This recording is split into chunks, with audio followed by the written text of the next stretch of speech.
Oke, bertemu kembali bersama channel Jamal Adi Bintang. Kali ini kita coba reaction bosku mengenai Bapak Menteri Pendidikan dan Kebudayaan yang diskakmat oleh Bapak Yusuf Kalla dan para buzzer ataupun para ibu-ibu netizen. Untuk tidak berlama-lama, mari kita gaskan. Pendidikan itu tidak penting di Indonesia. Para pemilik stasiun TV tidak banyak menggunakan kuasanya untuk mendidik. Mereka mempertontonkan apa saja yang menghasilkan profit bagi mereka. Drama percintaan, perselingkuhan, dendam dan pertikaian. Acara gosip pagi, siang, dan malam. Apa yang bisa dipelajari anak-anak kita dari semua itu? Persentase tontonan edukatif dan yang non-edukatif jauh tertinggal. Pendidikan itu tidak penting di Indonesia. Para politisi mempertunjukkan kebohongan dan kepentingan partainya masing-masing. Ini semacam kata-kata sindiran dari ibu ini ya. Mohon kita menilai bijak apa yang makna dari kata-kata ibu ini. Mereka tidak peduli apakah mereka menjadi tokoh publik yang pantas dilihat dan ditiru. Yang penting agenda mereka tetap berjalan. Elektabilitasnya naik dan kembali terpilih di tahun-tahun mendatang. Pendidikan itu tidak penting di Indonesia. Banyak pejabat pemerintah dan pejabat publik jadi koruptor, tapi sama sekali tak memperlihatkan rasa malu. Mereka tidak berpikir dan tidak sadar yang dilakukannya bisa menghancurkan generasi ini dan generasi mendatang. Pendidikan itu tidak penting di Indonesia. Lebih banyak para public figure memilih memamerkan Lamborghini, barang-barang bermerek, memperlihatkan harta-hartanya. Mereka tidak mau menyuarakan tentang pentingnya pendidikan dan menggunakan ketenaran untuk memperbaiki negerinya. Hasilnya, generasi kita berlomba untuk menjadi viral, terkenal, dan kaya saja. Pendidikan itu tidak penting di Indonesia, karena masih banyak orang tua berpikir bahwa kewajiban mereka menjadikan anaknya berpendidikan dan menjadi manusia yang luhur cukup dengan mengantar dan menjemput anak mereka dari sekolah saja. Sejak anaknya masuk SD hingga lulus SMA, terfikirkah untuk membeli buku-buku parenting atau buku yang membekali mereka tentang pendidikan anaknya? Pendidikan itu tidak penting di Indonesia. Semua dari kita melakukan apapun semaunya. Kadang tak peduli bahwa kebebasan kita terikat tanggung jawab dan semua tindakan disaksikan anak-anak. Jika ada kasus besar, ada yang salah dengan anak-anak, baik di sekolah maupun di luar sekolah, kita akan meminta Menteri Pendidikan untuk berkomentar dan menuntut pertanggungjawaban. Pendidikan itu tidak penting di Indonesia. Guru-gurunya diberi dan dibiarkan terhimpit kesusahan-kesusahan. Mereka harus menangis, mengemis, dan dipaksa menyerah untuk memperjuangkan dan mendapatkan hak-haknya. Waktu yang seharusnya mereka habiskan dengan anak-anak kita rampas untuk pekerjaan lainnya. Kita letakkan beban bernama pendidikan di pundak, kepala, dan kakinya. Tapi kita biarkan tangannya terikat dan perutnya lapar. Pentingkah pendidikan itu di Indonesia? Iya, memang ini sindiran telak ini, termasuk guru-guru honorer yang lain-lainnya itu. Aduh, sampai sekarang belum jelas titik terangnya ya. Ini pedas ini, JK minta tak ada lagi menteri seperti Nadiem Makarim. Buset, gaskan. Mas Nadiem yang tidak punya pengalaman pendidikan, tidak pernah datang ke daerah, jarang ke kantor. Di Buset, udah sekali. belakang daripada semua pendidikan itu, ada orang, the man behind the gun. Kalau perusahaan CEO, tadi katakan CEO, dari daftar, saya tadi pagi kebetulan coba cari siapa Menteri Pendidikan selama ini. Menteri Pendidikan Ki Hajar Dewantoro, orang hebat, Dewan Taman Siswa. Iya, waktu menteri-menteri terdahulu ya. Itulah cikal bakal daripada prinsip pendidikan kita. Ada Pak Sumantri, ada Sarip Tayyip, ada Daud Yusuf, Fuad Hasan, semua orang hebat di bidang pendidikan. Orang hebat di bidang pendidikan. Ada Pak Yuwono, ada Malik Fajar, semua ahli-ahli pendidikan. Ada Muhajir, ada Pak Nuh, rektor ITS, ada Anis. Wah, ada Pak Anis tersebut sama Bapak Yusuf Kalla. Rektor Pramadina. Rektor Paramadina. Pak Anies itu dari Rektor Paramadina. Ada kemudian Pak Nadiem, Mas Nadiem, yang tidak punya pengalaman pendidikan, tidak pernah datang ke daerah, jarang ke kantor.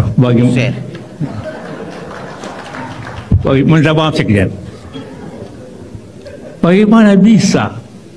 Kedua, yang pertama, suka rubah-rubah nama, ini kementerian.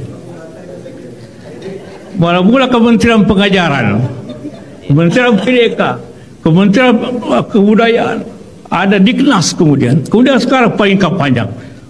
Kementerian Pendidikan, Kebudayaan, Riset, Teknologi. Buset, panjang betul. Luas sekali, banyak sekali dipimpin orang yang jarang ke kantor. Bagaimana bisa jadi pendidikan? Orang yang jarang ke kantor enggak tuh? Minta maaf ya, karena saya minta ketemu di apartemen. Saya katakan aja supaya yang depan jangan lagi begitu pilih menteri. Artinya jangan lagi kayak gitu ya. Nah ini dari ibu-ibu nih yang waduh buset. Gaskun. Yang pertama, bangga, bahagia, gembira, Menteri Pendidikan Hadiam berhenti mengundurkan diri hari ini. Memang dari dulu menurutku udah nggak pantas sekali Menteri Pendidikan Hadiam itu menjadi Menteri Pendidikan. Tapi syukur juga dia mengundurkan diri, udah sadar kalau yang dia rencanakan, yang dia buat tuh nggak benar dan membuat resah semua emak-emak. Salah satunya aku yang ada di Indonesia ini. Karena peraturan yang kau buat menteri, sehingga anakku morat marit dari mulai kelas 1 SMA pindah dia dari Batam ke Dumai, pindah ke Bengkulu. Morat marit jurusan yang dia pilih. Morat marit enggak tuh? Bisa-bisanya nggak merata kau buat. Di Batam udah ada kurikulum merdeka, di sana belum ada. Sehingga murid yang pindah jadi berantakan. Ini penyebabnya Menteri Pendidikan Hadiam. Bisa-bisanya di akhir masa jabatannya dia mengasihkan puisi pula. Dia bilang kayak gini, zaman dulu murid-murid sekolah berat rasanya untuk bangun pagi dan memakai seragam sekolah. Itu nggak benar Menteri Pendidikan. Zaman sekarang lah anak sekolah yang berat bangun pagi gara-gara program yang kau buat. Belajar pakai online sehingga anak zaman sekarang ya Bu ya. apa ini membuat mereka tidak tidur sampai jam 4 main game. Tidak tidur karena main game. Buset. Penyebabnya itu kok bisa pula dibilangnya anak zaman dulu sekolah payah bangun pagi. Benar, zaman dulu kami lah anak-anak sekolah yang gampang bangun pagi karena dibuat mama kami, bapak kami peraturan yang benar. Kalau bangun pagi nggak jam 5 kami siap pakai air. Tapi sekarang gara-gara program yang kalian buat, semua anak sekolah matanya ini bisa 3 kali 24 jam main HP. Merusak mental anak-anak, merusak vitamin yang ada di hormon seksnya. Kalian dengar itu? Sehingga nanti 10 tahun ke depan semua masyarakat Indonesia yang kecanduan HP sekarang ini, semuanya mandol. Itu dia pengetahuan ku sama kau, Menteri Pendidikan. Ada efek sampingnya rupanya ya. Dia bilang pula kayak gini, zaman dulu setiap kesalahan semua murid mendapat hukuman. Kau ingat Pak Menteri, kalau zaman dulu murid-murid dapat kesalahan dihukum oleh guru, bapaknya nggak mau tahu, malah dimarahin lagi di rumah. Tapi sekarang akibat peraturan yang kau buat, undang-undang pasal-pasal antara guru dan murid, murid sekarang melonjak. Iya, melonjak memang ya, kasihan memang sekarang guru-guru. Jadi nggak bebas lagi dia ekspresi ya. Dihukum ngelonjak, pergi lapor polisi. Ini jadi masa terakhir kau ngasih puisi kepada masyarakat nggak benar Menteri. Kau bandingkan pula murid zaman dulu sama murid zaman sekarang. Murid zaman dulu yang pantas ditiru, peraturannya oke. Iya, bukan main kakak ini. Kau bilang pula kami takut masuk kelas. Semua murid zaman dulu senang sekolah Pak Menteri. Murid zaman sekarang lah nggak senang karena dia udah ngantuk di sekolah gara-gara program yang kau buat online ini dari mulai corona covid dulu. Jadi menurut pendapatku para menteri yang mau dipilih di tahun 2024 sampai 2029 ini, pilihlah menteri yang berkompetensi. Pilihlah menteri yang benar-benar bisa mendidik seluruh masyarakat yang ada di bangsa ini. Mendidik seluruh bangsa yang ada di negara kita ini ya. Itu banyak tuh di sana yang masih buta huruf. Itu kau cek. Jangan nanti dana APBN negara ini kau selewengkan. Kerjasama kau dengan pemerintah daerah, camat, gubernur, wali kota, dan semuanya kepala sekolah kerjasama kau menghabiskan uang negara. Sehingga murid tetap tolol. Ya ini dia. Kau buat pula kurikulum merdeka. Gara-gara kurikulum merdeka yang kau buat itu, Menteri Hadiam, kesusahan semua mama-mama. Dijual pula lagi. Padahal program yang sudah dibuat Presiden Joko Widodo itu murid tidak membeli buku. Program yang dibuat Presiden Joko Widodo semua buku gratis. Di saat masa terakhirmu pun puisi yang kau buat bersalahan, nggak cocok. Kembali aja ngurus ojek, Pak. Tapi kan Nadiem itu kan Menteri Jokowi, Bu. Presiden Prabowo, pilihlah khususnya Menteri Pendidikan yang benar-benar otaknya main. Nah ini dia, pala kali aku karena pala kali nggak tuh. Anakku ini nggak tentu arah jurusannya gara-gara kurikulum yang dibuat si Andiam ini, Menteri Pendidikan. Belum lagi kurikulum Merdeka yang nggak tentu arah, yang membuat resah semua masyarakat, yang membuat resah semua emak-emak, yang membuat bingung anak-anak sekolah. Diam. Jadi ku kasih tahu kepada kalian semuanya, masyarakat Indonesia, dari Sabang sampai Merauke, Menteri Pendidikan sudah mengundurkan diri. Ingat, catat, garis bawahi pakai tinta merah, mengundurkan diri. Ya bukan main, si ibu dari Medan ini pastinya. Oh, dari ini, dari si kakak. Gaskeun. Surat terbuka untuk Bapak Nadiem Makarim, Menteri Pendidikan dan Kebudayaan Indonesia. Oke, Pak. Dari berita yang beredar, Bapak mengumumkan bahwa kurikulum 2024 agama atau pendidikan agama ditiadakan. Maksudnya apa ya, Pak? Ditiadakan, Menteri Agama ditiadakan. Apakah anak-anak tidak boleh belajar tentang agama?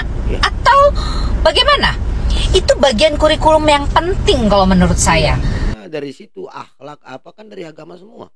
Agama merupakan dasar pembentukan karakter terhadap anak. Bagaimana anak bisa berbuat baik, bagaimana anak bisa menghargai orang lain. Dan masih banyak lagi mengenai agama, mengenai moral yang bisa ditegakkan dalam dia berperilaku. Nanti juga kakak ini. Kok bisa ya? Saya nggak ngerti ya. Apa yang menjadi bahan pertimbangan Bapak untuk menghapus pendidikan agama ini? Ini Indonesia, Pak, yang mayoritas agamanya mempunyai agama masing-masing. 6 agama yang diakui Indonesia, itu kita harus hargai. Bukan cuma Islam ya, Pak, tapi di sini ada 6 agama yang harus kita olah untuk menjadi satu kesatuan. Kalau kayak gitu nggak ada jadi gunanya itu Pancasila, sila ke-1 itu ketuhanan yang Maha Esa. Kalau sempat kurikulum agama dihapus ini, mana menurut netizen? Komen di bawah ya. Bhinneka Tunggal Ika. Dan saya yakin dan saya percaya bahwa Anda adalah pendidikannya tinggi, lulusan luar negeri yang tiada tara. Tidak semua orang bisa seberuntung Bapak. Tapi dengan pendidikan agama, minimal anak ini bisa tahu tentang bersyukur bahwa dia bisa sekolah. Mensyukuri dengan apa yang dia dapatkan sekarang ini. Dan dia bisa menghormati orang tua, dan dia bisa menikmati apa yang sudah menjadi jerih payah orang tua untuk dia bisa bersekolah. Apakah Bapak tidak berpikir sampai ke sana? Pendidikan agama itu luas, Pak. Jadi kalau menurut saya orang yang paling tidak setuju kalau pendidikan agama dihapus. Oke Pak, tolong dipertimbangkan, dan ini merupakan bagian dari kesehatan mental, bahwa pembentukan karakter terhadap anak salah satunya pendidikan agama. Salam. Kakak ini sudah cerdas, cantik lagi. Wah, bunda-bunda zaman sekarang 2024 cerdas-cerdas semua dan cantik-cantik. Ini kita dengarkan ya bosku mengenai Pak Nadiem. Mengelola pendidikan. Salah satu yang dikritik JK ialah soal kurikulum merdeka yang digagas Nadiem yang dinilai tidak pas diterapkan di Indonesia. JK bilang, kebijakan pendidikan yang berkiblat ke negara-negara seperti Singapura hingga Finlandia tidak relevan mengingat situasi sosial dan ekonomi sangat berbeda jauh. Kalau bicara pendidikan, jangan contohin Finland, jangan contohin Singapura. Mereka penduduknya 5 juta, income per kapitanya 70.000. Kita penduduk 280 juta, income per kapita 4.500. Jauh sekali. Jadi kalau bicara pendidikan di sana mau merdeka, silakan. Karena mau bicara kimia ada labnya, mau bicara fisika ada labnya, mau olahraga ada alat olahraganya, mau apa ada semuanya. Fasilitasnya lengkap ya Pak ya, karena memang mereka negara kaya ya kan. Di Amerika, di Singapura, di Finland apalagi. Tapi kita belajar dari India, bisa belajar dari Cina, dari Korea. Kenapa India? Hampir semua perusahaan besar di Amerika CEO-nya dari orang India. Mau Microsoft, mau Twitter, dari India semua. Nanti wakil presiden menjadi presiden Amerika, Kamala Harris, itu ibunya India. Ibu punya India ya. Menteri Inggris dulu India, wali kota London di India. Berarti something di sana di India itu pendidikan hebat. Cina kenapa maju? Pendidikan kita belajar ke sana. Jadi nanti pas sekjen kalau kirim orang studi banding Pak DPR, jangan ke Finland, jangan ke Swedia, nggak ada gunanya itu. Mimpi aja di situ. Pergi di Cina. Mimpi aja di situ ya, mimpi aja di situ ya. Pergi di Korea, pergi di Jepang, pergi di India. Dan apa inti di sana? Ujian nasional. Ujian nasional. Anda boleh lihat di sana kalau waktu ujian. Inilah saya konservatif. Anak itu, kita semua pernah sekolahan. Kapan kita belajar? Kan kalau mau ujian. Iya, kalau mau ujian kita ngelupur belajar ya. Kalau tidak ada ujiannya, kapan belajarnya? Sebuah kampus merdeka, kurikulum merdeka, apa merdeka? Tidak merdeka aja tidak belajar, apalagi merdeka. Bagi JK, Tidak merdeka aja nggak belajar, apalagi merdeka. kalau Menteri Pendidikan yang nggak ngerti pendidikan, mau dikasih anggaran berapapun maka akan ancur-ancuran. Karena inilah JK pun berharap ke pemerintahan selanjutnya agar memilih Menteri Pendidikan yang memang paham tentang pendidikan. Oh begitu ya? Menurut kalian siapa ya sosok yang cocok jadi Menteri Pendidikan? Yang berkompeten lah ya. Kan? Bidangnya. Istrinya Franka. Nah ini kita lihat ada, oh ini ada apa ini, pembaptisan anak Menteri Nadiem oleh Pak Paus Fransiskus ya. Franklin Makarim yang tengah menggendong anaknya terlihat duduk di antara Baru tahu ternyata Menteri Pendidikan kita orang agama Katolik ya. para audiens. Saat tiba waktunya penyerahan bingkisan untuk Paus Fransiskus, Iya, iya. Nadiem menjadi salah satu perwakilan dari beberapa orang yang mendapat kesempatan itu. Iya, iya. Setelah memberikan bingkisan, Bapak Paus kemudian memberkati anak Nadiem yang berada dalam gendongan istrinya, Franka. Siapa namanya? Samudra si chiama. Santita si chiama Samudra, significa oceano. Iya. Oceano. Tapi terlihatnya Pak Karim itu orang Arab ya. Mungkin Arab yang agamanya Katolik ya. Untuk anak. Karena di Arab bukan Islam semua ya. Pak Menteri, mari. Ya. Ini pembaptisan ini.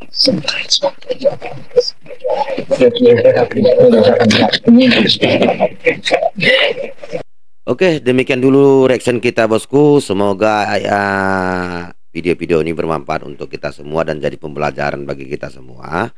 Ya, komen yang cerdas dan beradab bosku di channel kita ini agar channel ini semakin berkembang. Demikian dulu. Wassalamualaikum warahmatullahi wabarakatuh.